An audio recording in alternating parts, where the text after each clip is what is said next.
What am I going to play?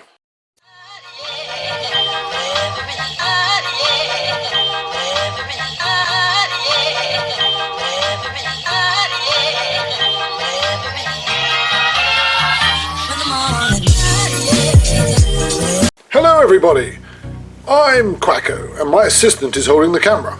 Now, I'm going to do a game club special. Not special actually, I'm just going to review something. But join me as I review Saboteur. Pull it now to there. That's it. Keep going, down, down, down, down, down. Too far! Hello Hello everybody, it's me, Quacko here. I'm going to review the game Saboteur. It's not, oh yes, it is behind me, it's here. Just there, see, that's it. Getting close, closer, too close. Join me as I review Saboteur. Right, you can pull out now. That's it, keep going. Okay, too far. Come back. Oh, assistance. That's it, stop. Now, the game Saboteur is quite familiar, or at least recognizable, to the game Bandido. Well, at least first perception would have that. As you can see here, you have these tiles which you lay down, which create a route. That route goes through some caves. You see, you're playing as these. That's right. Where are you going? Come back. Stop. There we are. And apparently, according to some prejudice or other, dwarves love mining. Stereotypical stereotypes, like saying ducks like quacking. But anyway, so you play as these. Now what happens is, one of you is a saboteur if you have, like we did, 3 people. If you have more than you can be saboteurs. I think it's basically like 1 for every 3 people. Or something like that, I don't know. Anyway, but the objective is to find gold if you're not the saboteur. If, however, you are the saboteur, then you have to sabotage things because, well, that's your job. Now, when you move these, that's it. Wait, where are you going? Thank you. Right, when you move around, you sometimes come across spaces that show gold. And if we move over here, that's it. I'm going to push you. Stop. That's it. Then you find gold, and you make a great profit. And that means that you've done a good job and mined well. However, sometimes, I'll just move it down. Thank you. Sometimes, however, you end up with a broken cart or other horrible things like a cave-in and nothing, basically. And that is bad. But if you're the saboteur, that is good because, well, you're supposed to be the saboteur sabotaging things. Yeah, get it? Okay. Right, anyway. That's kind of the principle of the game. So, now I'm going to review it. You can turn the camera off now, George.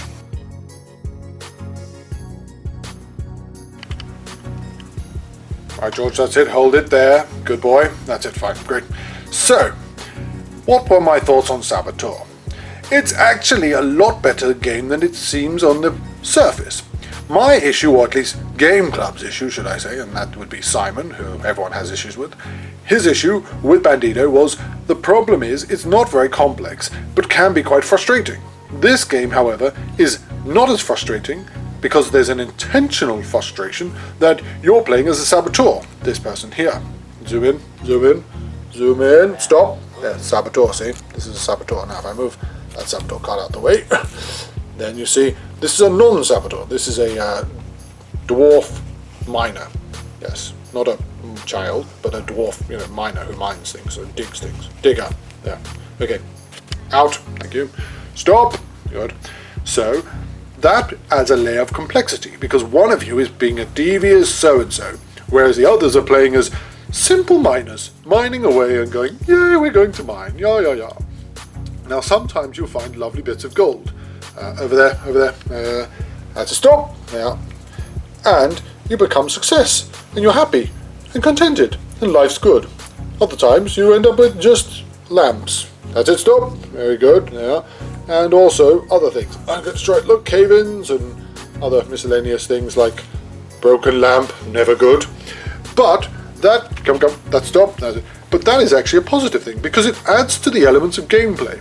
So if you play it a few times, you're still kept intrigued by the fact that you could have a devious friend. Or if you're playing as a devious person, you can be exceptionally devious and find that quite fun. And I like those sort of games. Not because I'm devious, well, kind of not. But also because I think it adds to a level of sophistication and alternation, if that's a word. And that is a positive. And lots of games don't have that. So I would say this is probably one of the better games, which is a card-based game for families who want to while away some time. And there will always be different scenarios and variations. So in, I guess, wrapping up, this is a good game, well worth playing if you have a large group of more than 4 people. 3 people or less, well, you can only really play it with 3, doesn't really suit it as much. So, please play if you're on holiday, or like us, trapped in a coronavirus hell of, well, these sort of places. Thank you! Ta-ta! That was Game Club. I was QD. That was Saboteur. Ta-ta!